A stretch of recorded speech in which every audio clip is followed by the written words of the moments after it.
자, 오늘 또 로마서 강의 18번째 시간으로 나는 약속의 자녀인가 아니면 육신의 자녀인가 이런 제목으로 말씀을 전해드리려고 하는데요. 오늘 설교도 어쩌면 약간 어려울 것입니다. 그러나 설교는 내 귀에 듣기 좋은 소리를 하는 것이 설교가 아니고, 나를 기쁘게 해주는 것도 설교가 아니고, 목사가 또 자기 좋자고 하는 설교도 결코 아닙니다. 설교는 하나님의 말씀을 대신 전달하는 것이기 때문에 성경을 잘 풀어서 하나님의 말씀을 전하면 되는 것입니다. 좀 듣기가 힘들지는 모르겠지만은 여러분이 마음문을 열고 위로 하늘을 향하시면 하나님께서, 성령님께서 여러분의 마음을 터치하셔서 큰 은혜가 될 줄로 믿습니다.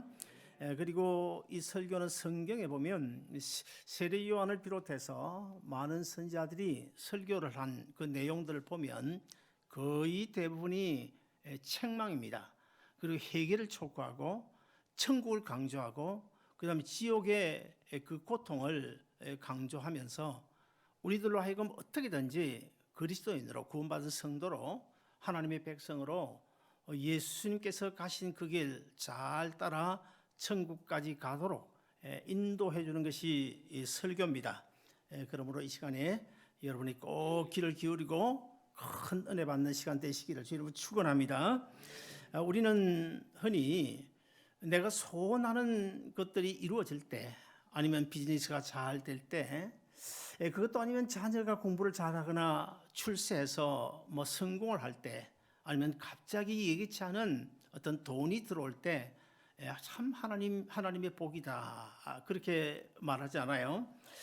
그러나 우리가 이 시간에 분명히 한 가지 생각해야 될 것은, 진짜 하나님이 주신 은혜와 복은요, 사실 그보다도 더 아주 중요한 복은 무엇인가 하면 다른 사람을 위하여 복의 근원이 되어주는 것, 이것이 성경이 말씀하고 있는 큰 복이고, 하나님과 내 주위에 있는 다른 사람의 그 사이 속에서 내가 축복의 통로가 되어주는 그것이 가장 큰 복이라는 사실을 우리가 알아야 됩니다. 여러분 혹시 이런 경험을 해보셨습니까?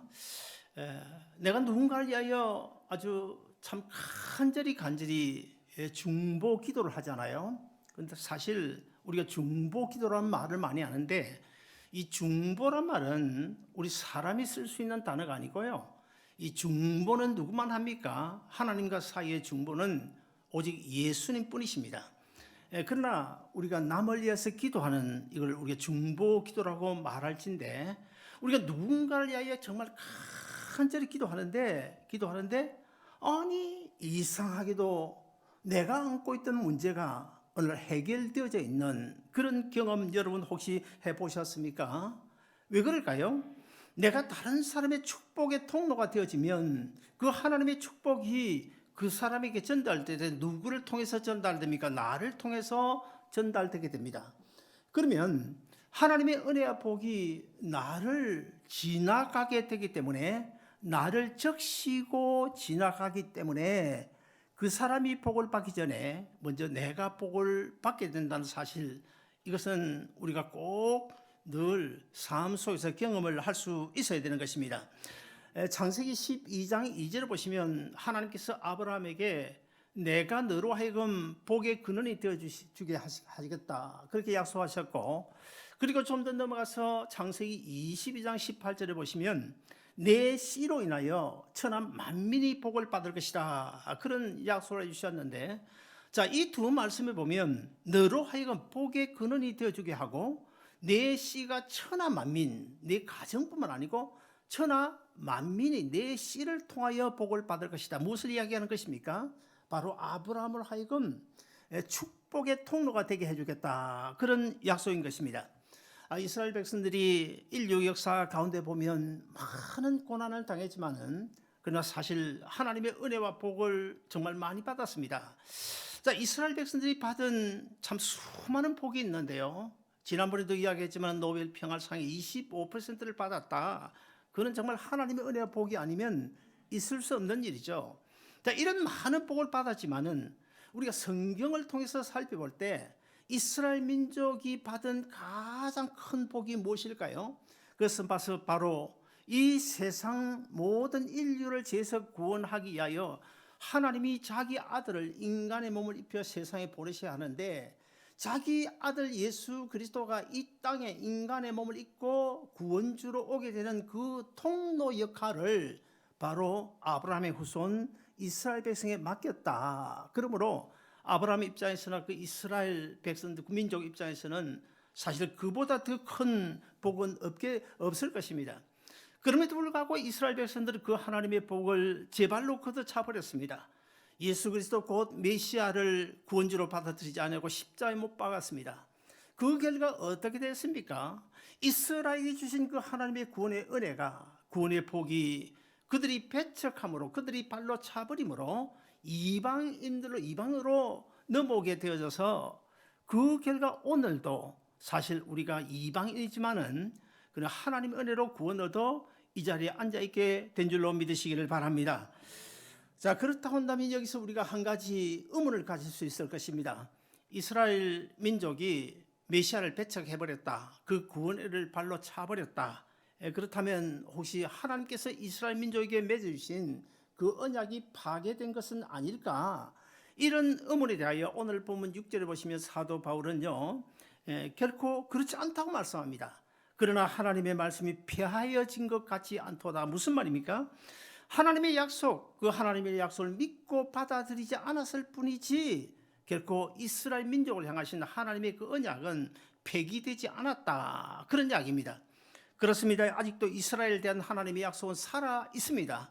그러므로 우리가 이 세상을 살아가면서 특별히 마지막 시대, 우리 주님께서 오실 때가 멀지 않은 이 시대를 바라볼 때에 결코 이스라엘을 무시해서도 안 되고요, 이스라엘을 통하여 이 시대가 어떻게 흘러가고 있는지, 하나님의 구원 역사가, 인류 구원 역사가 어떻게 흘러가고 있는지를 이스라엘을 통해서 우리가 바라볼 수 있어야 되는 것입니다.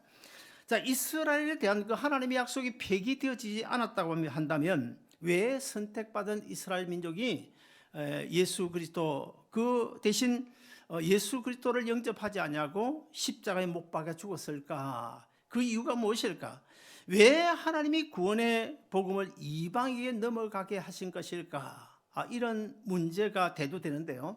자, 이런 문제에 대하여 그러면 그 이유가 무엇일까를 우리가 성경적으로 살펴보면, 첫째, 육적인 이스라엘이 다 하나님 약속의 자녀는 아니기 때문이다. 그렇게 오늘 본문이 말씀하고 있습니다. 아브라함의 후손이라고 해서 다 하나님의 약속의 자녀가 아니다. 그리고 야곱의 아들, 딸이라고 해서 다 약속의 자녀는 아니다. 그렇게 말씀하고 있어요. 자, 여러분, 우리가 이런 생각을 해볼 수 있지 않겠습니까? 교회 다닌다고 해서 다 구원했냐? 결코 그렇지 않다는 것입니다. 성경을 많이 안다고 해서 하나님이 약속의 자녀일까? 그것도 아니고요. 그리고 신학, 학박사, 학위 가졌다고 해서 구원의 문으로 들어가게 되는 것일까? 결코 그것도 아니고요.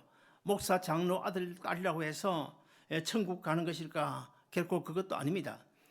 자, 여기는 두 가지 중요한 의미가 있는데요. 그럼 어떻게 해야 이 약속의 자녀인가를 우리가 어떻게 알 수 있을까요? 첫째는 예수 그리스도 안에서 받은 하나님의 약속이 있어야 됩니다. 저에게는 하나님의 약속이 있어요. 여러분에게도 하나님이 주신 약속이 있습니다. 그 약속은 아직 깨닫지 못했을 뿐이지 하나님의 약속이 각각 개인에게, 여러분에게 주어졌어요. 그러므로 내가 받은 예수 그리스도 안에서, 십자가 안에서 받은 하나님의 약속이 있어야 되고, 그 다음에 두 번째로는 그 약속을 믿고 순종할 때 구원 얻게 되는 줄로 믿으시기를 바랍니다. 그러면 오늘 본문 7절을 우리 한번 같이 읽어보실까요? 같이 읽습니다. 시작. 또한 아브라함의 씨가 다 그의 자녀가 아니라 오직 이삭으로부터 난 자라야 내 씨라 불리리라 하셨으니, 곧 육신의 자녀가 하나님의 자녀가 아니라 오직 약속의 자녀가 씨로 여기심을 받느니라. 자, 여러분, 이 무슨 뜻일까요? 무슨 뜻일까요? 같은 아브라함의 아들들이지만은 결국 하나님의 약속의 아들이 따로 있다는 것입니다. 아브라함의 아들들 모두가 다 약속의 자녀가 아니고 하나님의 의중에 선택하신 약속의 자녀가 있다. 그런 뜻입니다. 창세기 23장에 보시면 아브라함의 아내 사라가 나이 들어서 죽게 되죠. 자, 아내가 죽고 난 뒤에 아브라함이 한참 좀 지나서 나이가 137살 때에 재혼을 합니다. 그두라라는 그 여인과 재혼을 해서 재혼을 하는데요. 저는 이제 그 내용들을 보면서 이런 생각을 해봤습니다. 아니 137살 그 노구에 시장가를 가냐, 그걸 내가 보면서 아무래도 남자는 참 믿을 것이 못 된다, 그런 생각이 들고요. 옛날에 어떤 집에 마누라가 죽었습니다. 3층 아파트에서 이제 마누라 그 안에 시신을 실은 그 간을 이제 운반해서 계단 아래로 내려오는데 남편이요 그 간을 따라 내려가면서 안절부절하는 거예요. 그러면서 그 간을 메고 가는 사람들에게 부탁을 합니다. 제발 조심하라고, 간이 벽에 부딪히지 않도록, 난간에 부딪히지 않도록 제발 좀 조심해 주십시오 하고 부탁합니다. 그런데 그 남편이 왜 안절부절하는 것입니까? 혹시 간이 벽이나 난간에 부딪혀서 죽은 아내가 놀래서 깨날까 싶어가지고 그랬다는 누군가 지낸 이야기겠죠. 자, 여러분, 아브라함의 아들이 모두 몇일까요? 자, 몇이라고 생각하십니까? 제일 먼저 생각나는 사람이 누굽니까? 누구요? 아브라함의 아들 이삭이죠. 그 다음에 또 누가 있을까요? 이스마엘입니다. 여종 하갈에서 태어난 이스마엘입니다. 그 정도까지는 우리가 다 알고 있죠. 자, 그러면 아브라함의 아들이 그 둘뿐일까요? 아닙니다. 137살에 세장가를 가가지고 그두라에게서 아들 6명을 더 낳았습니다. 그러므로 아브라함은 실제 그 아들이 몇이냐면 8명입니다. 8명인데, 자, 사라가 낳은 아들 이삭 외에 여종 하갈이 낳은 이스마엘, 그리고 그두라가 낳은 그 6명의 아들, 그 아들 분명 아브라함의 아들들이면 틀림없지 않습니까? 자, 그럼에도 불구하고 오늘 본문 성경은 그렇지 않다고 말씀합니다. 뭐라고 말씀하는가 하면 이 사라에게서 낳은 그 아들 이삭만 약속의 자녀이고 그 외에 나머지 7명의 아들들은 약속의 자녀가 아니라고 분명하게 말씀하고 있습니다. 아니, 빌 게이츠가 나오면 빌 게이츠 아들이고 내가 나오면 내 아들 아닙니까? 나는 뭐 아들이 없습니다마는 아브라함이 나왔으면 분명 아브라함의 아들 맞지 않습니까? 그럼에도 불구하고 아니라는 것입니다. 자, 그런데 오늘 본문 11절 13절에 가서 보면 좀 더 이해하기 어려운 내용들이 또 나오는데 우리 한번 같이 읽어보시겠습니다. 같이 읽습니다. 시작. 그 자식들이 아직 나지도 아니하고 무슨 선이나 악을 행하지 아니한 때에 택하심을 따라 되는 하나님의 뜻이 행위로 말미암지 않고 오직 부르신 얘기로 말미암아 서게 하려 하사 리브가에게 이르시되 큰 자가 어린 자를 섬기리라 하셨나니 기록된 바 내가 야곱을 사랑하고 에서는 미워하였다 하심과 같으니라. 여러분, 아브라함의 그 두 아들, 첫 번째 두 아들 그루에서 난 그 아들 지어놓고 6명 제껴놓고, 자, 사라가 낳은 아들 이삭과 그 하갈이 낳은 아들 이삭은 분명 이복 형제죠. 그러나 이삭이 리브가에서 낳은 두 아들 야곱과 에서는 이복 형제가 아닙니다. 이삭의 아내 리브가가 낳은 그 쌍둥이 형제들입니다. 그런데도 불구하고 그 쌍둥이가 세상에 태어나기 전에 자, 어머니 리브가의 뱃속에서 그 태중에서 같은 탯줄로 연결되어진 그 쌍둥이로서 전혀 뭐 의식도 없이 그 태중에서 헤엄치고 다니는, 둥둥 떠다니고 있는 그런 상황 속에서 하나님이 뭐라고 말씀하십니까? 그 둘 중에 야곱은 내가 사랑했고 에서는 내가 미워했다. 여러분, 이해가 되십니까? 도대체 의식도 없는 그런 태중에 둥둥 떠다니는 그런 에서와 야곱, 그 에서가 무슨 그런 큰 죄를 저질렀습니까? 반면에 야곱은 또 무슨 특별히 큰 선을 행한 것이 무엇이 있을까요? 그럼에도 불구하고 야곱은 사랑하고 에서를 미워했다. 이런 하나님의 처사가 결코 이해하기 쉽지 않습니다. 세상에 철천지 원수가 아니고서야 태중에 있는 아이 둘 중에 쌍둥이 중에 하나는 사랑하고 하나는 미워했다. 정말 있을 수 없는 일이죠. 그러나 오늘 보면 11절에 보시면 어느 정도 실마리를 우리에게 풀어주고 있는데요. 두 가지로 풀어주고 있습니다. 첫째 하나는 택하심을 따라, 그 다음에 두 번째는 부르심을 입은 자라고 하는 말씀이 나옵니다. 자, 무슨 뜻일까요? 그 야곱과 에서 비록 쌍둥이지만은 한 배에 있는 쌍둥이지만은 하나님께서 만세전에 야곱은 약속의 자녀로 선택을 했고 에서는 약속의 자녀로 선택하지 않았다. 그런 결론이 되지 않겠습니까? 자, 그러면 여기도 우리가 이의를 제기할 수 있어요. 아니, 그게 말이 되냐? 하나님이 도대체 그런 분밖에 되지 않냐? 그런 하나님 같으면 난 믿지 않겠다. 심지어는 그렇게까지 우리가 말할 수 있을 것입니다. 자, 그렇다면 오늘 보면 15절 이하도 같이 한번 읽어보시겠습니다. 같이 읽습니다. 시작. 모세에게 이르시되 내가 긍휼히 여길 자를 긍휼히 여기고 불쌍히 여길 자를 불쌍히 여기리라 하셨으니 그런즉 원하는 자로 말미암도 아니요 다른 박질하는 자로 말미암도 아니요 오직 긍휼히 여기시는 하나님으로 말미암음이라. 무슨 말입니까? 자, 여러분, 택하시고 부르시는 권한이 누구에게 있습니까? 하나님께만 있습니다. 긍휼히 여기고 불쌍히 여기는 그런 자격 누가 가지고 있습니까? 하나님뿐이십니다. 그리고 구원하지 않고 버리실 권한 또한 하나님이 가지고 계신데, 자, 이런 문제를 두고 우리가 자꾸만 이건 말이 안 된다, 하나님이 그런 인정머리 없는 하나님이시냐, 그런 하나님 같으면 나는 도저히 신뢰할 수 없겠다, 이런 경우가 세상에 어디 있냐, 그렇게 따진다고 한다면 그 사람의 믿음은 하나님의 주권 신앙을 인정하지 않고 내 인간적인 정말 별 볼 일 없는 상식과 이치와 경험에 의한 잘못된 믿음이라는 사실도 우리가 기억할 필요가 있습니다. 구약 성경을 우리가 쭉 읽어보면 구약 성경에서 하나님이 하시는 일들이 많이 나오죠. 여러 가지 뭐 기적도 나오고 뭐 많이 나오는데 그런 일들을 보면 간혹 우리 상식에 어긋나고 이치에 맞지 않는 그런 일들을 하시는 경우가 많이 있습니다. 심지어는 우리 눈에 이건 도저히 정의로우신 공의 하나님이 하실 일이 아니다, 불의해 보이기까지 합니다. 그러나 우리가 분명히 알아야 될 것은 내 눈에 선하다고 해서 하나님 눈에도 선한 것이 아니고 내 눈에 불의하다고 해서 하나님 눈에도 불의한 것이 아니다라는 사실을 알아야 되는데 왜 그렇습니까? 그것은 바로 우리는 인간은 범죄한 인간으로서 사실은 내일도 모르는 그런 인간이고 전혀 자기 앞가림도 못하는 인간이지만은 하나님은 영원히 존재하시는 분으로서 하나님 그 자체가 바로 진리시기 때문에 하나님이 하시는 일은 불의가 될 수 없다는 것입니다. 그래서 오늘 본문 14절 우리 한번 같이 읽어보시겠습니다. 본문 14절요. 같이 읽습니다. 시작. 그런즉 우리가 무슨 말을 하리요? 하나님께 불의가 있느냐? 그럴 수 없느니라. 자, 그러므로 설사 내 눈에 불의해 보인다고 하더라도 그것이 하나님께는 진리일 수 있는데 그것은 바로 하나님 자체가 진리이시기 때문에 그렇다는 것입니다. 그러므로 이 세상에는 약속의 자녀가 있는가 하면 반면에 육신의 자녀도 많이 있습니다.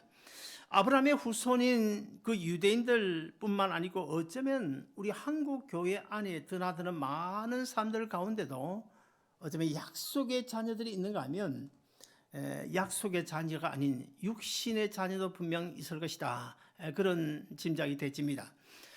사실 이런 그 본문 내용은 설교하기가 정말 어렵습니다. 이런 내용은 거의 목사님들이 피합니다. 설교를 잘 하지 않습니다. 그러나 저는 뭐 제대 말년이면 간이 커진다고 하잖아요. 그래서 그런지 저는 뭐 그런 거 누가 어떤 반응을 보지 상관없습니다. 성경 있는 그대로 전할 뿐인데요. 아무튼 그렇다고 한다면 오늘 이 자리에 계신 저와 여러분은 그럼 약속의 자녀인가 아니면 육신의 자녀인가, 여러분 어떻게 생각하십니까? 어떤 방법으로 진단을 할 수 있는 것입니까? 자, 이 자리에 앉아있다고 다 이 약속의 자녀는 분명 아닐 것입니다. 그러나 저는 감히 이 자리에 계신 저와 여러분은 모두 다 약속의 자녀다, 그렇게 믿고 있는데요. 그 이유가 무엇인가 하면 제가 여러분들이 묻겠습니다. 예수 그리스도가 나의 구주로 이 세상에 오셔서 내 죄를 대신 짊어지고 죽으신 것을 믿으십니까? 아멘 하시면 약속의 자녀가 틀림없고, 그리고 또 그 하나님의 말씀을 믿고 끝까지 천국 갈 때까지 주님 십자가 따라가기로 맹세하십니까? 아멘을 한다면, 아멘 하신 분은 전부 다 약속의 자녀가 틀림없다. 왜냐하면 성경은 모든 구원은 믿음으로 이루어지기 때문인 줄로 믿습니다. 자, 그 다음에 두 번째로 우리가 생각할 것은, 그러면 참 이스라엘 백성, 곧 하나님의 자녀는 누구일까? 그동안 여러분도 아시다시피 팔레스타인과 이스라엘이 지금 한 2주 동안 격렬하게 피 터지는 싸움을 하지 않았습니까? 그래서 수백 명이 죽었는데요. 드디어 지난 주간에 극적인 타협을 보고 휴전에 들어갔습니다. 자, 이스라엘 사람들 그리고 아랍 사람들 거의 대부분, 다는 아니겠지만은 그 아랍 사람들 가운데 거의 대부분이 둘 다 아브라함의 후손들입니다. 자, 아브라함의 후손이라고 그러면, 자, 유대인들은 누구의 후손인가? 아브라함의 후손, 이삭의 후손으로서, 그리고 이삭의 두 아들인 야곱의 후손을 이야기합니다. 그 외에 아랍 민족들 거의 대부분, 다는 아닙니다. 거의 대부분은요, 아브라함의 둘째 큰 아들이죠. 사실은 그 이스마엘의 후손이고, 그리고 좀 더 내려오면 야곱과 에서의 후손들도 요르단이 이런 데 다 살고 있지 않습니까? 자, 그래서 거의 대부분이 이스라엘 백성이나 아니면 그 아랍 민족 거의 대부분이 아브라함의 후손이에요. 그래서 그들도요, 아브라함은 존경합니다. 아브라함은 그들 조상으로 아주 존경을 하는데, 자, 그러면 그들이 왜 2000년 동안, 2000년이 아니라 지금 수천 년 동안을 피 흘리는 싸움을 하고 있는 것일까? 그 이유는 성경을 거슬러 올라가 보면 아주 간단하게, 아주 심플합니다. 한 가지뿐입니다. 왜 싸울까요? 그 싸우는 이유가 뭐라 생각하십니까? 영토 문제일까요? 아니면 기름 문제일까요? 무엇 때문에 싸울까요? 그런 것도 아닙니다. 근본적으로 그들이 싸우는 가장 중요한 문제는 하나인데요. 자, 아브라함, 우리의 조상 아브라함의 축복을 받을 자손이 누구인가 하는 거예요. 우리 이스라엘 민족인가? 아니면 우리 아랍 민족인가? 누구인가? 그것 때문에 싸우는 거예요. 이스라엘 백성들은 우리가 아브라함의 축복을 이어받을 아브라함의 후손들이다, 약속의 자녀다, 그래서 그렇게 주장하고 있고, 아랍 민족들은 아니다. 우리가 아브라함의 후손으로서 아브라함에게 하나님이 약속하신 그 축복을 받을 그런 후손이다, 백성이다. 그것 가지고 싸우는 것입니다. 여러분, 아브라함의 아들이라고 해서 다 하나님 약속의 자녀가 되는 것은 분명 아닙니다. 하나님의 약속에 의해서 태어난 그 아들이라야 하나님의 자녀가 될 수 있는데요. 따라서 축복이 약속된 그 아브라함의 그 자녀들은 바로 이스마엘이 아닌 이삭이라는 사실을 우리가 성경을 통해서 분명히 알아야 됩니다. 자, 그렇다고 한다면 우리가 이런 생각도 해볼 수 있을 것입니다. 아브라함 한 사람에게서 난 그 아들들 가운데서도 약속의 자녀가 있고 육신의 자녀가 있다. 그리고 야곱의 두 아들인 쌍둥이 가운데서도 약속의 자녀가 있고 육신의 자녀가 있다. 그렇다고 한다면 그때로부터 세월이 한 2000년 지난 지금으로부터 2000년 전에 오늘 본문을 기록한 바로 사도 바울 당시에 그 유대인들 가운데도 분명 약속의 자녀가 있고 육신의 자녀가 있다는 사실이고, 그리고 또 지금 사실을 교회 안에서도 예수 믿는다고 말하는 사람들 가운데도 분명 약속의 자녀가 있고 육신의 자녀가 있다는 사실을 우리가 꼭 기억해야 될 것입니다. 자, 그러면 어떤 사람이 약속의 자녀일까요? 범죄하기 이전의 인간의 모습은 어땠습니까? 하나님의 영광, 하나님의 자유, 하나님의 존귀 그대로 얼마나 풍성한 은혜 가운데 죄 없이 행복하게 사는지 몰라요. 제가 옛날에 저쪽 교회 있을 때 어떤 장로님, 은혜교회 출신 장로님이 오셨어요. 그 부인 권사님이, 그래서 내가 기도하면서 그 장로님의 귀하신 장로님 우리 교회 오게 돼서 참 감사하다고 이런 기도를 했더니, 기도 딱 끝나고 나니까 그 권사님 저한테 대드는 거예요. 뭐라는 게 아니라, 목사님 기도 잘못됐습니다. 귀하신 분은 주님밖에 없는데 우리 남편 장로교를 가리켜서 귀하신 분이라 그렇게 하면 안 됩니다. 이러더라고요. 그래서 제가 뭐라고 대답할게요? 자, 권사님 말씀 틀림없습니다. 귀하신 분은 존귀하신 분 주님 한 분이십니다. 그러나 세상에 예수 믿지 않는 사람들은 다 귀한 사람이 아닙니다. 그러나 예수 그리스도 나의 구주로 영접하고 귀하신 예수님의 생명을 소유한 장로님은 귀하신 분이십니다. 왜 귀하시냐? 예수님이 귀하시기 때문에 예수님 십자가 안에 있는 장로님은 귀하신 분이십니다. 성경을 똑바로 하세요. 제가 그렇게 말은 안 했죠. 그것도 삐게 가면 어떡합니까? 좋게 이야기했지만 내 속으로는 당신 다시 배워야 되겠다. 우리 교회 다시 배워라. 그랬는데 결국 나중에 갖고 말았습니다. 자, 근데 범죄하기 이전에는 그렇게 귀한 존귀한 존재였는데 범죄한 이후에는 어떻게 변했습니까? 하나님이 저주를 받잖아요. 하나님과 생명적 관계 끊기지 않았습니까? 그래서 범죄한 인간의 모습은요, 인간은 하나님이 보실 때, 내가 볼 때는 아주 대단히 잘났고 선한 사람이고, 그렇지만 하나님 보실 때는 아주 불의할 뿐만 아니고 정말 전혀 값어치가 없는, 숫자로 치면, 아라비아 숫자로 치면 0과 같이, 0은 사실 수백 개, 수천 개, 수억만 개를 붙여놔도 아무런 값어치가 없잖아요. 그 값어치 없는 0도 나중에 1이라는 예수님 옆에 붙으면, 0을 붙이면 붙일수록 값어치가 많아지는 것 아닙니까?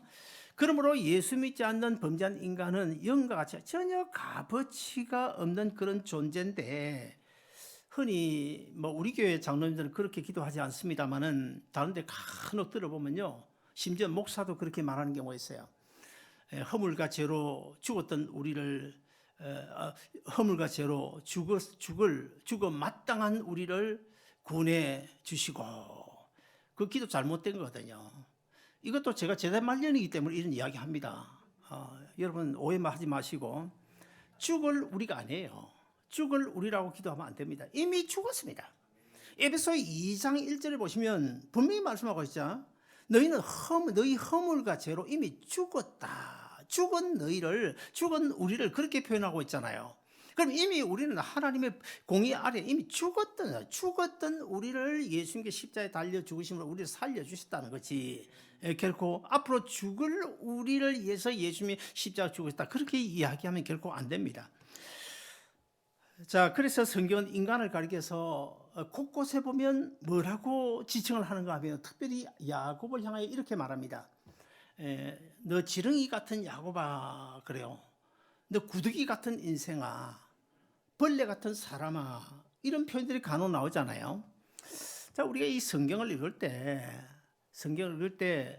지난주 우리 백 목사님이 그런 말씀을 하셨지만, 이 감람나무, 그리고 포도나무, 이런 나무들이 성경에 등장하잖아요. 그리고 갈릴리 바다도 등장하고 요단강도 등장하잖아요. 그거 다 나름대로 의미가 있습니다. 하나님께서 구원의 현장을, 인류 구원 역사의 현장을 대한민국 서울이 아니고 남미 브라질이 아니고 미국이 아니고 이스라엘의 그 구원의 역사의 현장을 선택한 이유가 무엇일까? 저는 그 부분을 좀 연구를 하다가 정말 하나님께서 정말 그 예루살렘을 인류 역사 구원의 현장으로 삼으신 이유가 정말 있구나, 그런 생각을 했습니다. 여러분, 이 갈릴리 바다나 요단강이나 감람나무나 포도나무나 성경에 등장하는 이런 내용들을 보면요, 그런 것들은 한국에서는 그런 비유를 들 수 없는 거예요. 이스라엘만이 들 수 있는 그런 내용들이 굉장히 많습니다. 그리고 이스라엘 정치, 경제, 사회, 문화적 간섭, 이런 것들도 특별히 이스라엘 그 역사적인 정치, 경제, 문화, 사회, 간섭, 이런 것들이 얼마나 하나님의 그 구원의 진리를 설명하기 좋은지 딱딱딱딱 이해가 되도록 맞아떨어지게, 그래서 아마 예루살렘을 인류 역사 구원의 현장으로 삼으신 것이 아닐까, 저는 분명 그런 확신을 가지고 살아가고 있습니다. 자, 이렇게 전혀 값어치 없는 인생에게 만세전에 하나님의 약속이 주어졌어요. 그리고 하나님의 때가 되면 누군가를 통해서 복음의 씨가 뿌려지고, 그리고 또 십자가의 은혜가 우리에게 임하게 되고, 그리고 성령님께서 내 안에 들어오셔서 영원한 생명으로 자리 잡을 때, 그때 비로소 우리가 어떻게 되는 것입니까? 우리가 흔히 말하는 천하보다 귀한 한 영혼이 되는 것입니다. 그러므로 우리가 이 시간 알아야 될 것은, 이 천하보다 귀한 한 영혼은요, 우리 이 주님 십자가 안에 거하는 이미 들어와 있는 사람들이 천하보다 귀한 한 영혼이죠. 아직도 예수 믿지 않는 제약 세상에 있는 사람들을 가리켜서 천하보다 귀한 영혼이라 그렇게 말하면 그것도 틀렸습니다. 그들을 향해서 뭐라고 해야 됩니까? 천하보다 귀한 영혼이 될 수 있는 그들 한 사람 한 사람 이렇게 이야기해야 됩니다. 왜냐하면 예수 생명도 없는데 무슨 천하보다 귀한 영혼입니까? 벌레 같은, 구더기 같은, 지렁이 같은, 하나님이 보실 때는 전혀 값어치가 없는 영과 같은 그런 존재인데 무슨 천하보다 귀한 영혼입니까? 앞으로 천하보다 귀한 영혼이 될 수 있는 가능성이 있는 존재들, 그렇게 이야기해야 되는 것입니다. 사랑하는 여러분, 사실 인간적인 생각을 따져보면 이 오늘 본문의 주인공 이 야곱은요, 하나님이 약속의 자녀가 될 수 없죠. 여러분, 만약에 그 야곱이 하나님의 사랑과 하나님의 긍휼의 은혜를 입지 못했다고 한다면 그는 어쩌면 천하의 사기꾼 두목이 되었을지도 모르고, 아니면 봉이 김선달 같은 가나안 땅을 통째로 팔아먹을 그런 아주 악당의 두목이 되었을지도 모릅니다. 그럼에도 불구하고 하나님께서 그 야곱의 긍휼의 은혜를 베푸시고 너는 내 것이다, 내 것이다 지명하여 부르시고 인류 가운데 특별히 예수 믿는 신앙의 조상, 이스라엘의 조상을 삼으셨다. 얼마나 귀하고 큰 은혜인지 모릅니다. 그렇다고 한다면 오늘 우리 가운데는 어떨까요? 나는 아니라고 할지 모르지만은 사실 우리가 한번 따져보면 내가 나를 보지 말고 하나님 주님 십자가의 눈으로 과거의 내 삶을 한번 따져보면 사실 우리가 뭐 사기꾼 도둑놈 아니었습니까? 솔직히 이야기해서 여러분이 이 자리에 앉아 있는 거 누구 때문입니까? 여러분 잘나서 그렇습니까? 여러분 뭐 속된 말로 여러분 뭐 그리 잘났습니까? 뭐 그리 잘났나요? 저보고 하는 이야기입니다. 뭐 그리 잘났습니까? 잘난 거 있으면 요 한번 내놔 보세요. 잘난 거 있으면 한 개, 두 개, 세 개 한번 내놔 보세요. 내놓을 거 있습니까, 여러분? 그럼에도 불구하고 하나님께서 오늘 우리를 천에 하나 만에 하나 구별하여 이 자리에 앉혀 놓으셨다. 하나님 앞에 예배드리게 하셨다. 하나님의 자녀로 저 천국을 바라보면서 소망 가운데 살아가게 하셨다. 여러분, 이것이 얼마나 큰 은혜인지 몰라요. 아무쪼록 우리로 하여금 약속의 자녀 삼아주신 그 주님의 은혜를 꼭 기억하고 오늘도 내일도 남은 인생길 걸어가면서 하나님 그 긍휼의 은혜, 그 은혜, 구원의 감격 속에 힘있게 능력있게 그리스도인답게 살아가는 여러분 모두 되시기를 주 이름으로 축원드립니다. 기도하겠습니다.